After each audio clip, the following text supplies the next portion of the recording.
नाजरीन, आपने टीवी पर या अमली जिंदगी में चिड़ी मार देखे होंगे जो पिंजरों में काफी सारी चिड़ियां लेकर घूमते हैं और अक्सर जेलों के बाहर सुबह सवेरे 3-4 पिंजरे रखे मिलते हैं, क्योंकि ये लोग इस ताक में होते हैं कि कब कोई कैदी आजाद हो और वो इसकी चिड़ियां खरीद कर आजाद कर दें। बाजारों में भी ये लोग घूमते फिरते हैं और बाज़ औक़ात नेक दिल लोग इनकी चिड़ियां खरीद कर हवा में छोड़ देते हैं। अब यही चिड़ियां जाकर इस चिड़ी मार के घर पर दोबारा बैठ जाती हैं और ये चिड़ी मार दोबारा लोगों को धोखा देने के लिए इन्हीं चिड़ियों को पिंजरों में बंद करके बाजार में बेचने आ जाते हैं। यहाँ पर चिड़ियां और चिड़ी मार दोनों इस फ्रॉड में मुलविस होते हैं। यही दरअसल नूरा कुश्ती है, जो अमूमन नाम नेहाद बड़े सहाफी भी करते हैं, जिनमें एक बड़ा चिड़ी मार सहाफी नजम सेठी है। अगर हम इसकी खबरों को इसकी चिड़ियां समझे तो हमें इसके अंदर का चिड़ी मार नजर आता है। इस चिड़ी बाबा की खबरें और तजज़ियात इसकी मर्जी और इसके मनपसंद अफराद के हक में उड़ती हैं। चिड़ी बाबा एक मकरू किरदार है जो हमेशा पाकिस्तान के मफादात के खिलाफ नजर आता है। अब ये बंदा खुल्लम खुल्ला इस्टेब्लिशमेंट से इल्तिजाएं कर रहा है कि वो इमरान खान को रास्ते से हटा दें। जाहिर है इमरान खान को सियासत में शिकस्त देना तो मुमकिन नहीं, लिहाजा चिड़ी बाबा की मासूम सी ख्वाहिश है कि इस्टेब्लिशमेंट इमरान खान का कुछ बंदोबस्त करे ताकि मौजूदा इम्पोर्टेड हुकूमत सुकून से मुल्क का बेड़ा गर्क कर सके। अभी हाल ही में चिड़ी बाबा का एक इंटरव्यू सामने आया है जिसमें चिड़ी बाबा पाक फौज को 2 ऑप्शन दे रहा है कि वो या तो इमरान खान को बचाएं या मुल्क को बचा लें। चिड़ी बाबा के बकौल मौजूदा हुकूमत मुश्किल फैसले इसलिए नहीं कर रही कि इनको इमरान खान का खौफ है, लिहाजा या तो इस्टेब्लिशमेंट खुद मुश्किल फैसले करे या इस इम्पोर्टेड हुकूमत को 2023 तक की गारंटी दे और इमरान खान को वो खुद रोकें, खवा इसके लिए ताकत का भी इस्तेमाल करना पड़े। कुल मिलाकर यही इसकी ज़हनियत है। एंटी इस्टेब्लिशमेंट होना, जमहूरियत पसंद होना, फौज का सियासत से दूर होने जैसे इसके नाम निहाद उसूल छुट्टी पर चले गए हैं। आसान अल्फाज में ये फौज से कह रहा है कि फौज एक तरह से मार्शल लगा दे, सारी बदनामी खुद अपने सर ले ताकि ये टोला जो मुल्क पर बेनूनी कुव्वतों ने मुसल्लत किया है सुकून से अपनी करप्शन को भी साफ करे, अमरीकी मफादात का भी तहफ़्फ़ुज़ करे और आइंदा के लिए इमरान खान को सियासत से मुकम्मल तौर पर निकाल बाहर करे ताकि कोई नामूसे रसालत का जिक्र करने वाला ना हो, कोई पाकिस्तान के मफाद की बात करने वाला ना हो, कोई करप्शन पर तनकीद करने वाला ना हो, कोई अमेरिका से आजादी की सोच अवाम को ना दे सके, कोई पाकिस्तान को एक खुद मुख्तार रियासत बनाने की बातें ना कर सके। बस इस मुल्क में चिड़ी बाबा की तरह मुल्क दुश्मन अनासिर का राज हो।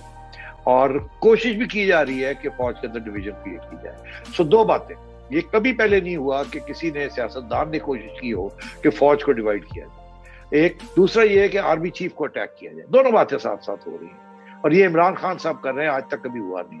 ये बड़ी अहम बात है, ये नई डेवलपमेंट है। और तीसरी चीज ये है कि अभी जहां हम खड़े हैं इस वक्त सबसे ज्यादा जरूरत है एक इकोनॉमिक रिवाइवल की, और लग ऐसे रहा है कि ना एस्टेब्लिशमेंट उसमें इंटरेस्टेड है ना इमरान खान उसमें इंटरेस्टेड है। और वो कह ये रहे हैं सिटिंग गवर्नमेंट को कि आप मुश्किल फैसले करें, मगर हम कोई गारंटी नहीं देते कि जब आप मुश्किल फैसले कर लेंगे, कीमतें बढ़ा देंगे, अवाम से गाली खा लेंगे, तो एस्टेब्लिशमेंट कहती है हम कोई गारंटी नहीं दे रहे कि आपको बचा के रखेंगे।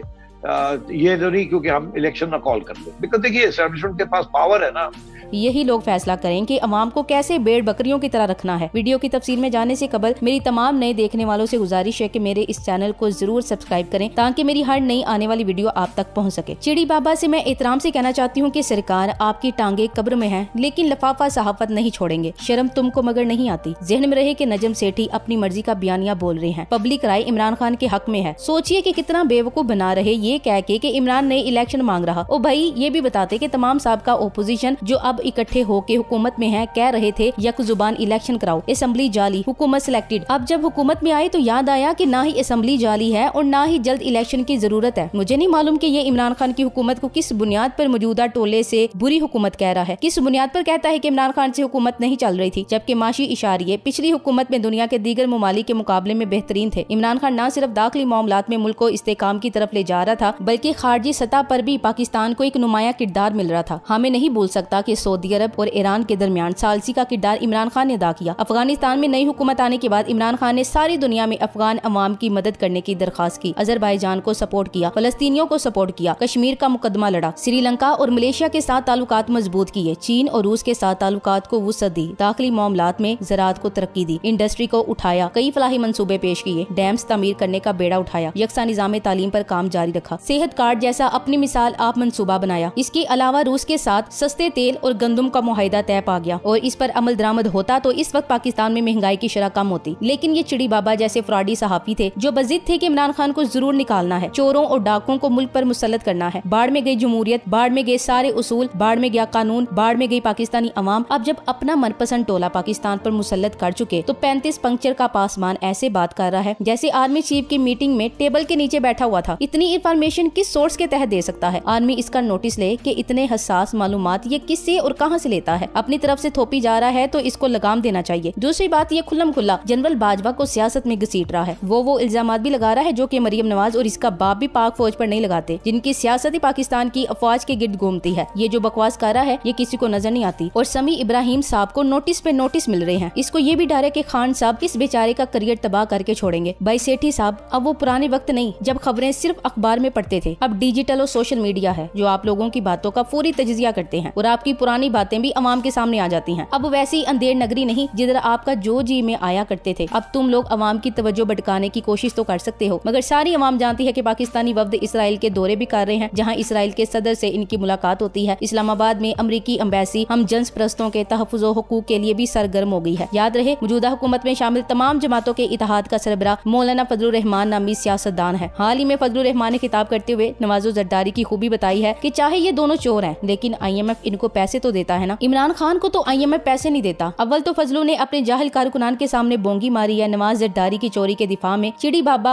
अब हमें सोच कर बताएंगे कि अब IMF ठीक हो गई। पहले तो ये कर्जा देकर हमें गुलाम बनाते थे, अब इनसे कर्जा लेने वालों के फजाइल बयान किए जा रहे। सही हड्डी हलाल करता है ये भाई। सेठी साहब चाहे फौजी जनरल PTI का हिमायती हो या मुखालफत, वो एक सच्चा मुहिबे वतन पाकिस्तानी होता है। वो आप जैसी कमीनी और घटिया सोच का हरगिज नहीं होता जो रिटायरमेंट के बाद पोस्टिंग के लिए पाकिस्तान के मफादात पर कंप्रोमाइज करेगा। लिहाजा आपको अपनी बकवासियात पर माफी मांगनी चाहिए और आप अपना चिड़िया वाला कारोबार बड़े बड़े ओहदों पर फाइज के घरों के बाहर करो, क्योंकि अब इसकी उम्र के हिसाब से वो मार्केट नहीं रही जो 10 साल पहले थी। यही चिड़िया बाबा कहता मरियम नवाज को बढ़ा चढ़ाकर कौमी लीडर के तौर पे पेश करता है। मगर मेरा तमाम सुनने वालों से सवाल है कि क्या मरियम सफदर को आपने इमरान खान के अलावा किसी मुल्की या गैर मुल्की मौजू पर बात करते सुना? किसी जलसे में आपने इसको किसी मौजू पर रायजनी करते सुना जिससे इस औरत का पता चल सके इसका वियन क्या है? इसका वियन इमरान खान की शिकायतें, तानाजनी, तंज के निश्तर चलाना है। इसके अलावा इसकी औकात नहीं। और इसी कमाश के इसके पटवारी फेसबुक पर पाए जाते हैं जिनसे आप 2 मिनट बात कर लें, इनकी सारी लियाकत आपके सामने आ जाती। और जो खुद को थोड़ा पढ़ा लिखा पटवारी समझता वो 2 मिनट में गालम गलोच पर उतर आता है। चिड़ी बाबा को मरियम नवाज की फिक्र है मगर पाकिस्तान की जरा बराबर फिक्र नहीं। अब सोचें कि दुनिया का हर मुल्क तरक्की की मनाजिल तय करते हुए कहां से कहां पहुंच गया। रशिया की यूक्रेन जंग की वजह से करेंसी डॉलर के मुकाबले में बहुत गिर गई थी, यानी $1 रशिया के 140 रूबल में मिलता था। लेकिन रशिया ने अपनी करेंसी को उठाने के लिए बैरूनी ममालिक से डॉलर की बजाय अपनी लोकल करेंसी रूबल में तजारत शुरू कर दी और इसको सोने से लिंक कर दिया, जिसका नतीजा ये निकला कि रूस की गिरती हुई करेंसी देखते ही देखते $1 140 रूबल से कम होकर 60 रूबल तक आ गई। जबकि दूसरी तरफ हमारा हमसाया इंडिया, जो अमेरिका का इत्तेहादी होने के बावजूद रशिया से 30% सस्ता तेल खरीद कर अपनी आवाम को 9 रुपए फी लीटर कम कीमत पर फरोख्त करके रिलीफ फ्राहम कर रहा है। लेकिन अफसोस सद अफसोस, एक मेरा मुल्क है जो तरक्की की मनाजिल तय करना तो दूर की बात, ये दिन रात आपस में ही एक दूसरे से दस्तों गिरेबां हैं। यह तरक्की पसंद सोच नहीं पाई जाती, कोई जज्बा हुब्बुल वतनी नजर नहीं आता। बस 75 साल से यहाँ वही घिसे पिटे जंग आलूद महदूद सोच रखने वाले दोले शाह के चूहों की बरमार है। मेरे मुल्क के मौजूदा हुक्मरान अमेरिका के टुकड़ों पर पलने वाली बदतरीन ज़हनी और जिस्मानी गुलाम है, जिनका ईमान, जिनका अकीदा, जिनका जज्बा हुब्बुल वतनी सिर्फ और सिर्फ अमरीकी मफादात का तहफ़्फ़ुज़ है। ये अंग्रेज के परवड्डा बदबूदार इदारे 75 साल से पाकिस्तान पर हुक्मरानी कर रहे हैं। लेकिन आप तारीख उठाकर देख लीजिए कि हमारे साथ आजाद होने वाले मुमालिक का मुकाम दुनिया में आज क्या है और हम 75 साल बाद कहाँ खड़े हैं। दुनिया का हर मुल्क अपने मुल्क की मफाद और अवाम की जरूरियात को मद्देनजर रखते हुए आगे बढ़कर दीगर मुमालिक से तजारती और दिफाई ताल्लुकात उस्तवार करता है। लेकिन पाकिस्तान इस रुए जमीन का वो वाहिद मुल्क है जिस मुल्क के तमाम नाम नेहाद मुहाफिज यानी फौज और ISI पाकिस्तान और पाकिस्तान की अवाम के मफादात को छोड़कर बाकी हर एक के मफादात के मुताबिक दुनिया के मुमालिक से ताल्लुकात उस्तवार करते हैं। अब ये इम्पोर्टेड टोला 75 साल से ना तो खुद अंग्रेज की गुलामी से आजाद हुए हैं और ना ही इन्होंने 22 करोड़ अवाम को आजाद होने दिया है। और जो भी हुक्मरान अंग्रेज की गुलामी से कौम को निकालना चाहता है तो ये उसी को मार देते हैं। दुनिया में अब इनकी पहचान किराए के गुंडों के सिवा कुछ नहीं।